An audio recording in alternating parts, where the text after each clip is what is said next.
भगवान गौतम बुद्ध को विश्व के प्राचीनतम धर्मों में एक बौद्ध धर्म का प्रवर्तक माना गया है। उनके अनमोल विचारों से जीवन की दशा और दिशा बदल जाती और नई प्रेरणा मिलती है। लोग उनके उपदेशों और विचारों को ग्रहण कर उसका पालन करते हैं।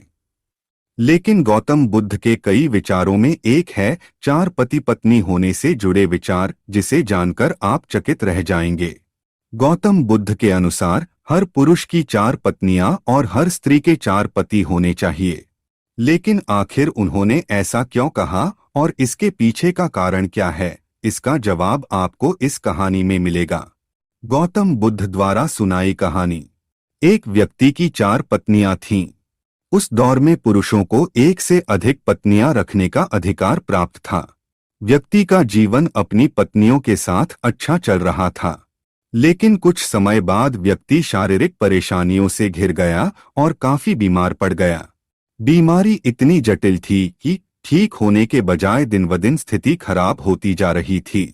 अपनी हालत देख व्यक्ति को यह समझ आ गया था कि उसकी मृत्यु का समय नजदीक है।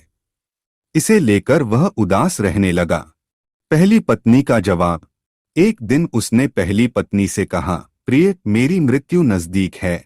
मैं जल्द ही अपने शरीर का त्याग कर संसार से मुक्त हो जाऊंगा, लेकिन मैं अकेले नहीं जाना चाहता हूँ। मैंने हमेशा तुमसे प्रेम किया और आज भी करता हूँ। क्या तुम मेरे मृत्यु के बाद मेरे साथ चलोगी? यह सुनते ही पत्नी खामोश हो गई और अंत में उसने हिम्मत जुटाते हुए पति से कहा, स्वामी, मैं जानती हूँ कि आप मुझसे बहुत प्रेम करते हैं और मैं भी आपसे उतना ही प्रेम करती हूँ, लेकिन आपकी मृत्यु के साथ हमारे अलग होने का भी समय आ गया। यह कहते हुए पहली पत्नी ने मृत्यु के बाद उसके साथ चलने से इनकार कर दिया। दूसरी पत्नी का जवाब। इसके बाद व्यक्ति अपनी दूसरी पत्नी के पास जाकर उससे भी यही प्रश्न पूछते हुए कहता है, क्या तुम मृत्यु के बाद मेरे साथ चलोगी? जवाब में दूसरी पत्नी कहती है, जब आपकी पहली पत्नी ने ही आपके साथ जाने से इनकार कर दिया तो मैं आपके साथ कैसे जा सकती हूँ? यह कहते हुए वह भी उसके पास से चली जाती है। तीसरी पत्नी का जवाब। व्यक्ति की मौत अब बेहद करीब रहती है और वह मृत्यु के बाद अकेले होने के कारण उदास मन से तीसरी पत्नी को बुलाकर भी यही प्रश्न करता है। तीसरी पत्नी भी मृत्यु के बाद उसके साथ जाने से इनकार कर देती है। चौथी पत्नी का जवाब। मृत्यु को और करीब पाकर अब व्यक्ति की सारी उम्मीदें खत्म हो चुकी होती है और अंत में वह अपनी चौथी पत्नी को बुलाता है और हिम्मत जुटाकर वही प्रश्न पूछता है जो उसने अपनी तीन पत्नियों से पूछे थे। व्यक्ति कहता है, मैं मरने के बाद जहां भी जाऊंगा, क्या तुम भी मेरे साथ वहां चलोगी? तब चौथी पत्नी कहती है, स्वामी, मैं आपके साथ जरूर चलूंगी।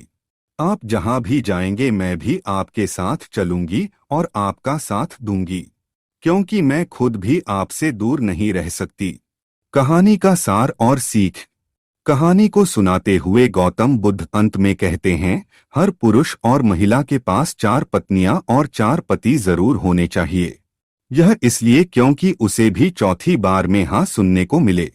हालांकि कहानी में बताए चार पति और पत्नी का तात्पर्य यहाँ गौतम बुद्ध ने जीवन के पहलू को बताया है।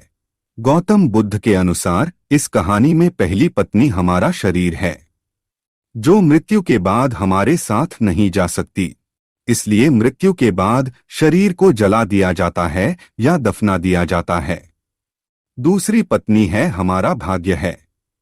मृत्यु के बाद हमारा भाग्य भी यहीं छूट जाता है और हम उसे साथ नहीं लेकर जा सकते हैं। तीसरी पत्नी का संबंध रिश्तों से है।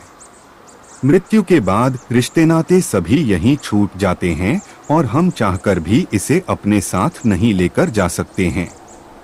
कहानी में चौथी पत्नी जो कि साथ जाने के लिए तैयार हो जाती है, इसका संबंध हमारे कर्म से है।